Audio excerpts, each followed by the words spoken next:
नमस्कार, आपण पाहत आहात MDTV मराठी न्यूज।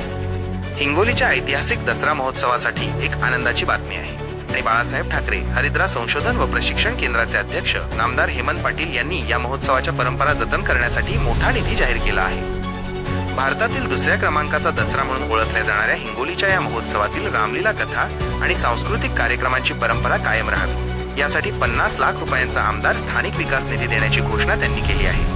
हा निधी दसरा मैदान परिसरात सभागृह शेड उभारणीसाठी वापरला जाईल। नामदार हेमंत पाटील यांनी सांगितले की 171 वर्षे पूर्ण होत असलेल्या या दसरा महोत्सवाला माझा बालपणापासूनचा स्नेह आहे आणि सर्व समाज बांधवांकडून याला उत्स्फूर्त प्रतिसाद मिळतो।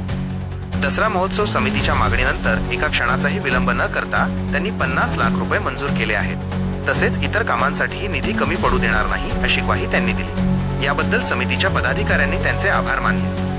या निर्णयामुळे हिंगोलीच्या ऐतिहासिक दसरा उत्सवाला नवे बळ मिळणार आहे। पाहत रहा MDTV मराठी न्यूज। आमचे ज्येष्ठ पैलवान आदरणीय पांडू काका आणि सर्व हिंगोलीतली पैलवान मंडळी यांनी ठेवली होती या निमित्ताने इथं आलो होतो।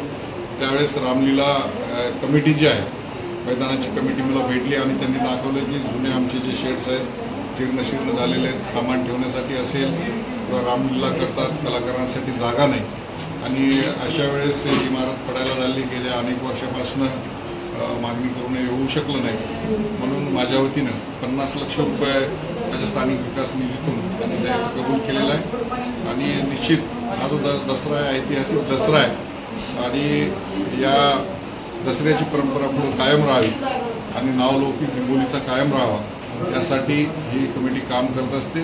निश्चित अजून जरी काही पैसे लागत असतील त्या कमिटीला देण्यात येईल।